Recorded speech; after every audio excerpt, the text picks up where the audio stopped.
mauubos po yung time namin. Baka pagbalik po namin dito ay tapos na po ang hearing. So ito lang po, mga ilang peraso lang ilan? po. Mga ano lang po, dalawang USEC, parang anim yatang Pakibasa mo nga Kong. yung ledger. Opo. Bago mo i-submit sa amin, pakibasa mo lang for the record. Your Honor, okay lang po ba? Kasi baka po hilingin na lang po namin sa executive session po kasi para po sa kaligtasan po namin. At pangalawa po, hindi pa po kami Curly, ng WPP po. pinangalanan mo lahat yung 70 na congressmen. Yung pangalan po, pwede po. Kaya, Pangalan lang po. anong diferensya kung papakita mo yung pruweba?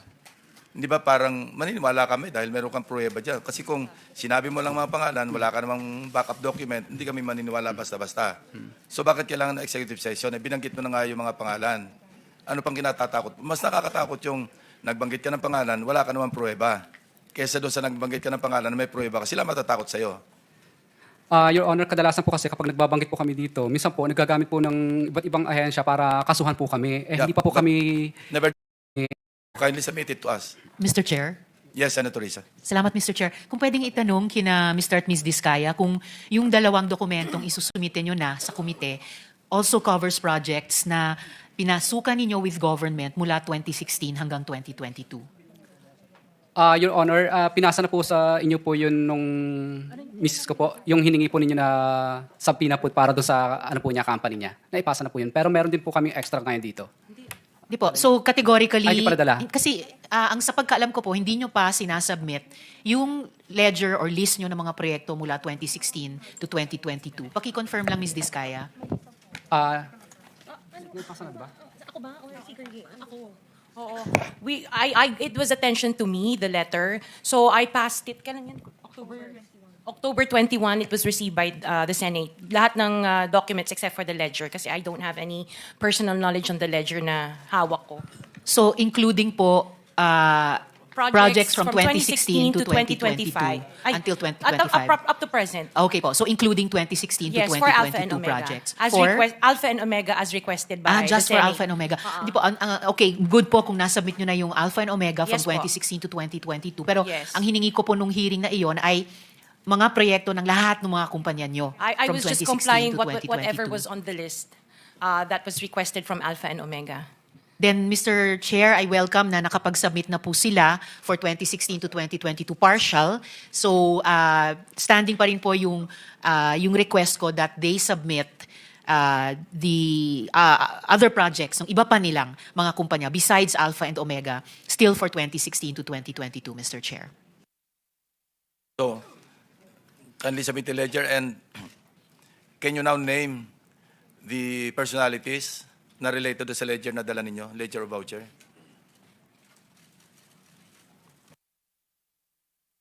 Your Honor, okay lang po ba isasubmit na lang po namin sa inyo? Babanggitin ko na lang po ang mga pangalan po ng nakuha ko lang po.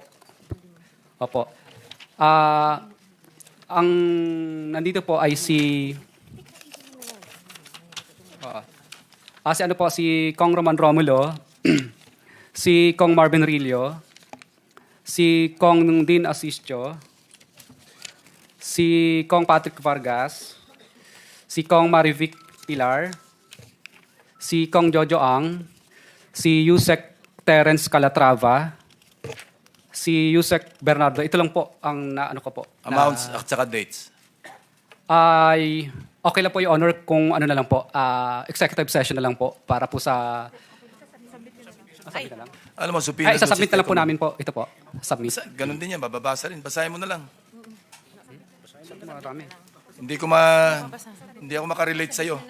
Your Honor, okay lang po ba? I-submit ko na lang po kasi masyado pong mahaba. Never mind. Ganun din yan eh. Pahirapan po ako, ikaw may pang magbabasa.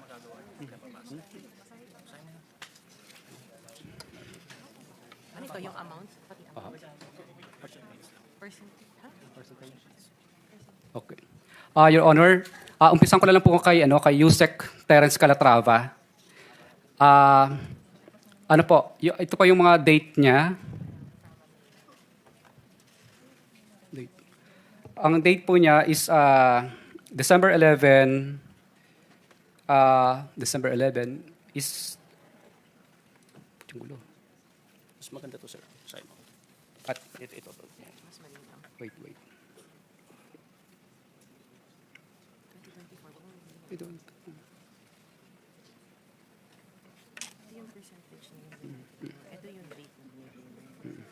Okay. Your Honor, December 11, 2024 po, 30% po, kay Teres Calatrava po ito. Tapos nung December 11 po is another 30% ulit. Of what? Of, ano po to, parang 100 million at saka 50 million. 30% of 100 million. Yes po, Your Honor. And then, March 25 is another 15 and 30%. May project yan naka-indicate kung anong project. Yes, Your Honor. Oh, sige. Anyway, sige, proceed. March 31 is March 31, anin ko lang po. March 31 is 15 million. November 20 is 15 million. December 5 is 18 million. December 6 is 1.5. December 7 is 10 million. December 14 is 9 million. January 22 is 53 million.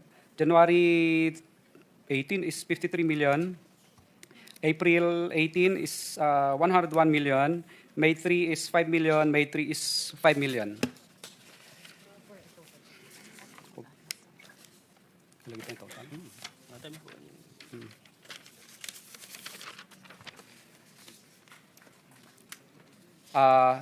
Kay Yusek Bernardo naman po, through his, kay DE, sino ba yun? DE Manibulusan. Nung January 4 is, 2022 is 2.450. January 12, 2022 is 3.675. September 2022 is 2,260,000. September 7 is 2,680,000. March 29, 7.3. March 10, 7.3. March 29, 7.3. March 10, 7.3. Kay Kong Roman Romulo naman po, Mr. Chairman, just Through- quick intervention. Yes, Senator. Pwede ba i-confirm ho to ni Mr. Bernardo? Kasi nandito na rin si Mr. Bernardo para Good alam point. natin kung nagsasabi ng totoo. Good point. Yes, Yusek Bernardo. Mr. Chair, according to Diskaya, it was given to Manny Bulusan. So, kung ako man po ay mayroong alam dito, I have to match with my records. Because pagka po ako ay mayroong ganyan, as I stated earlier, meron po akong proponent. Meron pong project na katumbas yan. So, I will have to match that with the projects, if really it's true. However, considering that it was given to Bulusan, I will have to ano with Bulusan. Yun po, Mr. Chair. Pero Mr. Bernardo, may binibigay sa inyo si Bulusan na pera. Meron po akong nabanggit kanina na meron pong proyekto na si Manny Bulusan po ang katulong po. I-match nyo lang kung yung sinasabi ni Mr. Diskaya, match doon sa binibigay ng Bulusan. Titingnan Pero ko- ang tanong ko, mayroong binibigay sa inyo si Mr. Bulusan? Meron po, Mr. Chair, kasi nga po, nabanggit ko po na there were projects with the proponents that I'm taking charge sa Manny Bulusan po. Nung binigay sa inyo ni Manny Bulusan, sinabi ba niya galing kay Mr. Diskaya? I'm Wala sure po. sasabihin niya. Hindi naman pwede magbibigay lang siya ng pera sa inyo na walang source. Hindi ko po maalala kung gano'n, Mr. Chair. I still have to match this with ano. Never, Meron naman po. sa dami niyang binigay ho sa inyo, never sinabi ni Bulusan, galing ho to kay Mr. Diskaya? Mr. Chair, si Bulusan po ang binigyan niya, hindi po ako. Oh, So, hindi ko po maalala kung kailan sinabi ni Bulusan sa akin yon. When I have to match this with hindi niyo Bulusan naman, po. dinideny niyo na galing kay Mr. Diskaya o hindi niyo lang humaalala na kailangan Hindi ko niyo po i-check? maalala, Mr. Kailangan Chair. niyo lang i-check? Yes po, Mr. Chair. Okay. Okay po. Your Honor, okay lang po ba? Bago ko po ituloy itong kay Kong Roman Romulo, baka po pwedeng magtanong ako kung kumustahin ko sana yung status po namin sa WPP kasi That's beside the point. You have to settle that with the DOJ, not with the Blue Ribbon. okay lang po. Tanong ko lang po sandali ang abogado ko. Sige. PG, Padulyon. Mr. Chair, when we return to Mr. Diskaya, I'd also like to ask. Thank you, Mr. Chair. Opo. Yes, Mr. Chair. I believe that it's a matter that should also be known by the committee because Mr. Diskaya is asking for the status of their application. For the past 2 months and a half, we have not heard from Mr. and Mrs. Diskaya. They have not gone back to the department. There has been no coordination made by by the couple, either by their lawyer. The last thing that we heard from them was when they declared that they will no longer be cooperating with the ICI. Since then, we have not had the opportunity to talk to them. So there can be no evaluation that can be done by the Witness Protection Program absent any disclosures coming from the couple, Mr. Chair. Does that answer your question? Your Honor, kasi nung mga nakaraan po, ilang beses din po kaming bumalik po sa DOJ po. Kaya lang wala pa po pong pinapakita sa amin po na MOA. Ganun kasimple yan, may proseso sila dyan. Anyway, PG Padulyon. I think it should be explained to the couple, sir, that there is no such thing as an X deal here where they will provide us with documents and then we will immediately, or the Witness Protection Program will immediately give them a memorandum of In agreement. other words, hindi kaliwaan. Hindi po kaliwaan yan. Because precisely, the reason why these affidavits will have to be submitted first is for us to evaluate and determine whether the same is compliant with the requirements of the WPSB law. And second, if it can be corroborated by other pieces of evidence. A simple statement telling us or naming 100 names will not make any difference unless the same can be substantiated. And thus far, we have not seen any. And therefore, there can be no evaluation that can be made or be given by the Witness Protection Program, sir. My advice to you, Mr. Rizkaya, sumugal kayo ng konti. Wala yung hindi pwedeng siguruhan. Lahat yan susugal. Kasi once na ma-admit kayo, wala pa rin kasiguruhan na tuloy-tuloy kayo may immunity. May mga sinusunod ng requirements eh. Yung absolute necessity ng inyong testimony, mga corroborate ng independent evidence, of course, not the most guilty, and so forth and so on. Chair. Yes, Senator. Prosecutor Padulyon, ang pagkakaalam ko, kasi I was then the chairman nung nagpasya sila ng back-over ng WPP at sa akin namang palagay, based on the law, kailangan silang ma-process sapagkat nagpasya sila na gustong magpa-cover. Ang problema kasi at the time, the then Secretary of Justice made an opinion that the Diskaya should first make restitution. Kaya doon po yata na-stall yun eh. Considering that restitution is not even one of the requirements para ma-process. Kasi nag-a-apply pa lang sila eh. I was trying to explain then, Mr. Chair, na in the process of the application of the Diskayas, restitution is not one of the requisites. Kaya lang, pinipilit ni then Secretary Remulla, now Ombudsman, na magre-restitute sila. So, doon yata na-stall ang pinag-uusapan. Ngayon, ang pagkakaalam ko rin po, Mr. Chair, si Yusek Bernardo, parang he was already granted provisional, anong tawag ron? Provisional admission, Mr. Chair. So, if he was granted already provisional admission, was he required to restitute anything? Sir, that is covered by the Memorandum of Agreement and is confidential. I cannot make that disclosure without any clearance from the Secretary of Justice. Why? Because the law provides for it, sir, that confidentiality is a matter which is stressed in Section 7 of the law. So, Mr. Chair, ito na naman ang problema eh. Para malaman naman ng kahit sinong gustong mag-apply, kung ano ba requirements talaga. Was that restitution requirement covered by that? Yun lang naman eh. There's nothing secret in that. Ba't hindi mo sabihin? Sir, it is contained in the Memorandum of Agreement. Like nobody should know that a restitution was required by the Department of Justice? The details of the Memorandum of I'm not Agreement. asking for details. Sabihin mo lang, was it made a requirement? Restitution is part of the details, sir, which is provided for in any Memorandum of Agreement if you're going to ask me. So if it is going Bago to siya be there- makapag-apply, restitution will be required. Not necessarily, sir. O, Not paano? necessarily. Ito kailangan sabihin ko, palagi kasing sinasabi ng mga ibang tao, I am trying to defend the Diskayas. No, I am trying to maintain what the law says and provides. Dahil alam ko na wala namang sinasabing restitution, gusto naman nilang magpa-cover para sa ganun, may protection naman sila because they are aiding the state to prosecute kung sino-sino may kasalanan dito. Bakit hindi natin i-apply ang batas? Ngayon, sinasabi mo na naman, tinatanong ko lang, if restitution applied to Yusek Bernardo, he was granted already provisional admission. Ba't hindi mo maibigay man lang yun? There is nothing secret in that. Otherwise, pero meron kayong paborito, merong hindi. Parang namimili kayo. It is a selective process. May I respond, Mr. Chair? Yes, you may respond. Again, we take exception to the statement of the good senator that we are being selective. The process of application. Yun ang ginagawa No, the process mo, of You're application, making a sir. selective application of the law. Sinasabi natin, walang requirement ang restitution. Will you agree? I agree, sir. It is Oh. not explicitly stated in the law. It is not explicitly stated in the law, but It is not explicitly stated in the law, but you're requiring them to restitute. no, sir. Let me just explain, if you will allow me to finish.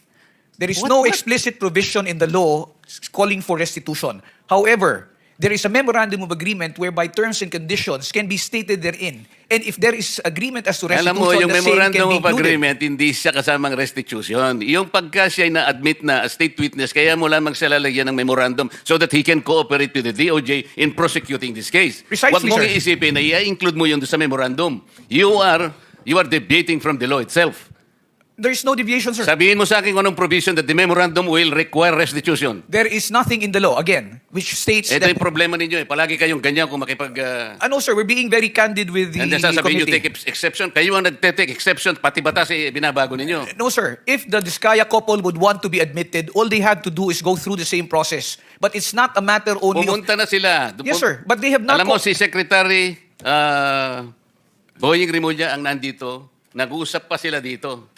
Okay? Sabi niya sa mag-asawa, Mr. Diskaya, sige, bukas na bukas, isama mo yung asawa mo, magkikita tayo sa din. Nandito pumunta siya rito. Kaya ang palagay ko noon, ipo-process. Processing lang naman. If they will not qualify, okay lang sa akin yun. But, hindi nga sila natuloy sa process because they were required restitution. Kaya ang nakikita ko dito, merong blocking eh. Di ba? Napakasimple na pinag-uusapan natin, Prosecutor Papadulyon. Huwag na nating i-complicate ito. We apply this law to everybody. Ngayon, tinatanong ko lang, okay lang naman kung qualified si Yusek Bernardo. I have nothing against Yusek Bernardo. Okay lang. Tinatanong ko lang, para yung application ng batas, parehas lang. So, halimbawa, kung wala namang restitution si Yusek Bernardo, why will you apply restitution to these people? Sir, we did not... That was a statement made by former Secretary Rimulya.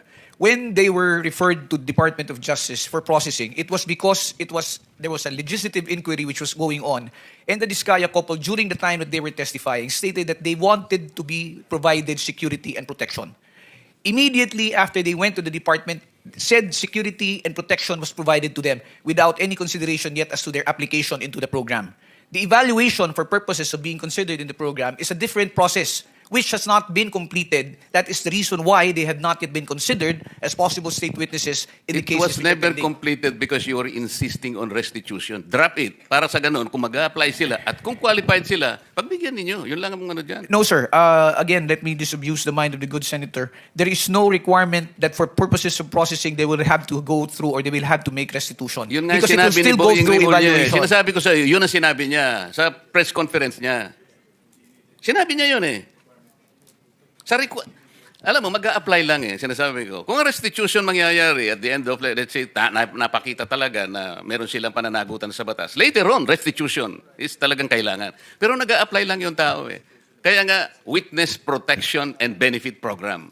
There is no reason to burden these people for another requisite which is not even in the law. So kung qualified sila, i-process natin. Kung nag-qualify, salamat. Kung hindi sila nag-qualify, wala tayong magagawa. Mr. Chair, it is not as if the reason why they are not being processed is because of the restitution that you mentioned. The fact is... Prosek, ang sinasabi ko, hindi, yun ang naging unang dahilan kasi, kaya siguro nabanggel ito. Maraming procedures dyan. Kaya lang, ang sinasabi ko, ang pinipilit kong ipaintindi sa'yo, ay yun doon pa lang doon pa lang na-stop na sapagkat pinilit ni Secretary Boying, mag-restitute ka muna. Sabi ko, nawala na. Mr. Chair, kung ang kagustuhan po ng Diskaya couple is makonsider sila o ma-process sila, let's take away the aspect of restitution. But they have to comply first with the requirements, which is the submission of the affidavits to justify the department being able to evaluate the same. Let's not talk about restitution. Tapos na. Okay na yun. So wala nang restitution. Mr. Diskaya, Ms. Diskaya, kung talagang gusto nyo at kung gusto nyo mag-apply talaga, ayun, wala nang restitution. Pero kailangan mag-qualify kayo. Kung hindi kayo qualified, wala tayong magagawa. Mr. Chair, may I interject? Vice Chairman is recognized. I just want to be clarified, PG Fadulyon. Ano ba talagang gusto ng DOJ to be mabigyan ng restitution immediately? Kasi may sinasabi ni Senator Marcoleta, there will be a process. What is your stand here? Sir, my position is this, if I may. Restitution, Senator Marcoleta is correct when he pointed out that restitution is not a requirement under the WPSB law. Okay. It is, as I said, it is not explicitly stated there. However, when the process of when the witness who applies to be admitted into the program is evaluated, and for example they qualify, their qualification is now subject of a memorandum of agreement between the department represented by the secretary and the applicant. Now, in the memorandum of agreement, there are terms and conditions that may be agreed upon or imposed by the parties, and restitution is part of them. If I may be allowed to explain further, kung halimbawa po meron po tayong witness na nag-a-apply sa programa, at sinasabi na nila, I am remorseful, ako po ay nagkamali, ako po ay nakakatanggap ng pera, nanggaling sa nakaw, hindi sa matamang paraan, at ito po ay sosoli ko. Sasabihin po ng department, hindi naman kasi part ang restitution dito, so hindi mo kailangan magsoli. Kaya po yan, inilalagay sa memorandum of agreement kung meron man, para lamang po masiguro din ng department na at least kung meron pong ill-gotten wealth, or if a person is unjustly enriched, monies will be returned back to the coffers of government. Remember, sir, if one is covered under the program, one of the results would be if there is a case where they will be testifying as a witness, they will not be included in the information anymore. And if they are not included in the information, it means they have no criminal liability, and forfeiture will not lie as against them. A process which will happen much later. Okay, so Republic Act 6981, PG Padulyon, Section 5, it states na to comply with legal obligations plus to cooperate with respect to all reasonable requests. Ang tanong ko po ngayon, ano ba ang mga unreasonable sa pagbabalik na ninakaw na yaman? Can you give me some? Let me just be clarified, Mr. Chair. Ano ang reasonable kung magbabalik po? Kasi ang sabi, legal obligations, reasonable requests. So it's a reasonable request. Pero it doesn't mean to say na you are, it's their obligation. Is that Yes, sir. correct? Yes, sir. Kasi po, kasama po yan dun sa pagpapakita po ng pagsisisi ng kung sino man pong aplikante na sinasabi niya, kung ako po ay may nakuhang yaman sa pamamaraan na hindi po legal, at ako po ay humihingi ng kapatawaran, at ako po ay willing na tumistigo, at isosoli ko po. Natural po, ipapalagay po natin yan sa loob ng Memorandum of Agreement, at yan po ay mapupunta sa gobyerno. Kaya po, ang tanong ko po ngayon sa PG Padulyon is that reasonable ba o unreasonable ang pagbabalik ng pera na kinuha sa taong bayan? Which is which? It is definitely not unreasonable. I would say it is only reasonable and within reason to return the same. Thank you, Mr. Chair. Hypothetical, halimbawa, nag-apply yung couple, Diskaya couple. Sinabi nila, halimbawa, papasok sila sa MOA. Okay, ito po yung aking mga account numbers, ito yung bangko, willing po akong i-waive kung magkano man ang laman nitong account number na ito. Tama po ba yung hypothetical situation na ganon? That would be one correct means, Mr. Chair. Or halimbawa, ito po yung estimate ko na kinita ko sa aming pagkokontrata na merong ghost project. Nag-estimate siya. Nagbigay sila ng estimated amount na sa tingin niyo acceptable kasi yun ang base rin sa reasonable na computation. Kasama rin yung sa MOA. That will also be included in the MOA, So sir. hindi immediate na Hindi po pagpasok nila, babayad na kagad sila. Parang extortion yun. Yes, sir. Hindi po immediate kasi mangyayari niyan is parang you paid your way to be able to be admitted. Parang you buy your Yes, way sir. in to the Yes, sir. program. Ito po, it's a So necessary... merong miscommunication. Yes, sir. Wala nga sa batas ng restitution, pero it could come later. Yes, sir. Parang as a pledge, as a commitment. Yes, sir. That is correct, Mr. Chair. Thank you. Mr. Chair, ikaw na nga nagsabi, Prosec, it is not in the law. Okay. Gagawa ka ng paraan para i-circumvent mo yun, papasukan mo dun sa memorandum. Reasonably ba yung maglalagay ka ng isang bagay that was not even provided as a requirement? Alam mo, as a lawyer, sinasabi natin palagi, the spring cannot rise higher than its source. Ano yung source? The law itself, di ba? Bakit ka ngayong gagawa to circumvent it para lang ipakita mo? Alam mo, you'll be abusing. That is grave abuse of discretion. Hindi mo nga alam, magkano isosoli nila, for example. Alam mo ba kung paano isosoli? Doon lang sa solian, doon lang magkakaroon na ng corruption dito. What was not given to you by the law, you cannot have it. Dito tayo nagkakaproblema, Mr. Che. Kaya ang pinag-uusapan lang, these people, gusto rin lang tulungan ng Estado. We're not, hindi man hidden wealth pinag-uusapan Mrs. dito. Iskaya wants to say something. Can we allow her? Pwede natin pa. Magsalita ka muna. Yes po. I-confirm ko lang po kasi with what attorney Fadulyon said na meron kaming we were given temporary security. Definitely we weren't kasi I had to get our own security for me and my kids after the session here where we mentioned the 17 congressmen. So hindi po kami nabigyan ng DOJ ng any security whatsoever. And then yung sinasabi na hindi kami nakikipag-cooperate. Actually, the affidavits that they were requesting were prepared and we were ready to give it to DOJ. Pero kasi we were required to restitute first. So hindi namin You were required to restitute. How much? Wala silang sinabi na amount. So hindi Baka- namin alam kung ano yung restitution. Baka stipulation lang. Oo. So it was one of the stipulations PG, that baka was stipulation lang yun, asked of us. Mr. Chair, I am not privy because I'm not part of the ones who've been talking Yes. to and communicating Yes po, with the opo. Diskaya couple. So I will have to validate that information, Mr. Chair, as to whether or not So- restitution was made a condition. Maybe you can renew your application. Actually, hindi din Puntahan nyo kami... na lang si PG Padulyon. Opo, hindi na po kami, we are 100% trying to cooperate with whatever is asked of us. So when Mr. Diskaya was let out for a half day to do the ledger, nagpasa po kami ng ledger ni Yusek Bernardo noong day din na yon. Pero hindi din pinansin. Parang sinabi sa amin, the case will go on Okay, even without para the lang kasi ledgers. 490 na, no? Sabihin nyo lang lawyer ninyo, mag-coordinate sa DOJ. Andito yung director ng WPP. Kung makipag-ugnayan, para hindi tayo dito nagba-back and forth. Hindi tayo matatapos eh. Kasi I think there's a lot of miscommunication eh.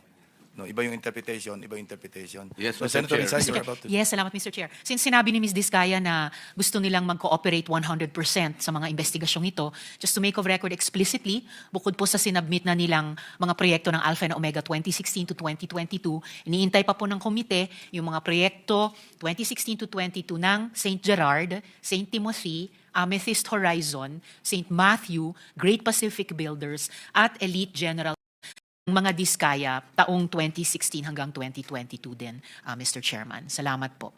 Thank you. So, salamat Mr. Chair. At siguro baka magkakaroon ng panibagong pag-asa yung mag-asawa na ito. Pero, Prosec Padulyon, huwag mo nang ipipilit yung restitution na yung ilalagay mo sa memorandum. Mali yun. Para matuloy. Kasi nag-a-apply lang naman eh. Baka naman, ang totoo niyan, kahit Mr. Chair, kung... Actually, hindi outright yung restitution. Parang pledge yan eh. Parang willing kami mag-restitute. Parang ganun lang. Hindi outright kasi pagka-outright, parang extortion yun. Hindi, maski na yung pledge eh. Huwag na muna nating ilalagay kasi parang nababahiran ng ano eh. Unang-una, hindi nga natin alam, magkano ba yung re-restitute? Sino bang magkukwenta? Sino magtatago nito while nandyan yan? Paano kung halimbawa, hindi naman na kumpleto, hindi sila nag-qualify. O kung nag-qualify man lang sila as state witness, later on, nagkaroon nga sila ng konting sablay, pwede rin naman silang i-discharge as state witness. What happens to the restitution? Kaya para wala kayong sagutin, huwag nyo nang ipipilit yun, wala kasi sa batas yun. Okay. I would suggest Thank that you, the lawyer Mr. of the Diskaya couple will just coordinate with the DOJ. Okay. Settled? Para mag-renew yung application. Yeah, thank you very much. So, meron pa? Thank you, Mr. Chair. Thank you very much. PJ, you want to say something pa? Sir, ulitin ko lang po, yung pagpasok ko kasi sa pag-apply sa program is voluntary. That's why we cannot coerce or force anybody who wants to be admitted. However, yung sa sinasabi lang po ni Senator Marcoleta, una-una po liliwanagin ko, hindi po ako nag-i-impose ng conditions na ilalagay sa Memorandum of Agreement. It is an agreement between the Secretary of Justice representing the WPSB and the applicant. Now, as to whether or not restitution will be included there will depend on the evaluation of whatever statements will be submitted to us. So, gusto mo talagang patagalin itong usapan na to? Pinaliwanag ko lang, Tama na. pinaliwanag ko lang ho, sir. Okay. Pinaliwanag ko lang ho. Okay. So, members, would you like them to continue reading yung ledger, the contents? Sige. Continue, Mr. Diskaya. Kong Romulo, care of Angelita Garucha and D. Aris. August 25, 2020, 3,915,000. January 17, 2022, 5,403,000. January 17, 2022, 2,058,000. February 14, 2022, 5,487,000. Wait. April 8, 2022, 2.6 million. February 6, 2023, 2.6. February 6, 2023, 7.2. March 3, 4.8. March 25, 9.7. March 5, 21.2. March 7, 7.077. May 30, 14,152. May 30, 14,699. Okay, Mr. Diskaya, ganito lang. Sabihin nyo na lang yan. Kailan kayo pwedeng bumalik para kunin ang lahat? papayagan uli kayo ni Senate President na lumabas ng Senado. Kasi sabi ni Sergeant at Arms, marami raw. Sabi ko, sana binitbit nyo na lang lahat, kinarga nyo na lang lahat. Your Honor, Sabi kung niya raw- mabibigyan niyo po sana ako wala sa detention ko. Yun nga, hindi. Kahit Sabi ko- gabi po, gagawin ko. Okay, papayagan ka namin uli. Susulat ako kay Senate President kung kailan. Pero kunin nyo na lahat, hindi nyo pabalik-balik. Gusto mo lang yata umuwi. Totoo po, kasi namimiss ko na po yung mga anak Sige. ko at saka Anyway, yung bahay po namin. Sige, Oho. gagawa ko ng sulat sa kanya. Ianis na lang natin. Pakisapit mo na lang Your sa Honor, committee. okay lang po ba? Banggitin ko na rin po yung iba pang mga pangalan na nandito Sige, na dapat babanggitin ko. Hindi ko na po babanggitin yung mga Alright. operation nila. Yung susunod po si Kong Marvin Rillo, Kong Dean Asistio, Kong Patrick Vargas, Kong Marivic Pilar, Kong Jojo Ang. Yun po muna partial. Mr. Chairman, just a quick intervention. Yes, Senator Wing. Narinig ko kanina yung kay Congressman Romulo, may mga pangalan kang binanggit ahead. Ano Yung mga po? pangalan nun? Kay D.A. Aris po yun, tsaka si D.A. Aristotle Ramos, at tsaka si Angelita Garucha dati. Engineer ng DPWH. Yun ang kausap mo, hindi si Congressman Romulo. With ano po? Ang tawag doon sa ganun? With advice po, yes. Pero wala kang diretso mo bang kausap si Congressman Romulo o itong dalawang tao ang kausap mo? Itong dalawang tao po na ito ang kausap ko, with ano rin naman po ni Congressman yun. Paano mo alam kung with consent? Kadalasan po, hindi po kami nakakaranas ng hirap, hindi po na mutual terminate yung projects. For example, may mga projects din po kami sa First Metro na nung hindi po kami binasbasan, ay na mutual terminate lang po ang project na yun at nalipat po sa ibang mga license. Kasi mahirap rin na merong kagaya kanina kay Yusek Bernardo na merong isang taong may taong nasa gitna, hindi naman diretso sa kanya. Napakahirap na ganun yung sitwasyon dahil hindi diretso sa kanya. Observation ko lang, no, kasi base rin kanina sa nabanggit ni Mr. Bernardo. Thank you, Mr. Chairman. Mr. Chairman, singit ko lang din. So, Mr. Diskaya, may layer pa, ika nga, may tao. Na ito para kay congressman ganito. Pero sila ba mismo kumukuha o may tao? Tapos, nakukonfirm ba na tatawagan mo yung mambabatas na, Sir, natanggap mo naman, baka mamaya, dinala lang sa bahay nung courier o ng tao? Kadalasan mo po, hindi naman po talaga harap sa kahit kaibigan mo na yung congressman, kahit na super friends na kayo, hindi naman po talaga siya harap sa'yo ng personal. Kumbaga, nagbibigay na lang po sila ng instruction. Kadalasan naman po talaga ang inuutusan talaga nila, kung hindi yung chief of staff, DE, or kung sino pang pinagkakatiwalaan nila. So, yun po ang layers. Pero yung natanggap nila yung pera, tiwala ka na doon sa tao nila na di ba pwede makausap si Kong o may pinapirma ka ba? Ito, papirmahan mo na receive, etc. Bawal po yun kasi paper trail po yun. So, ibig sabihin po, wala talaga. At talagang walang... So, tiwala na lang.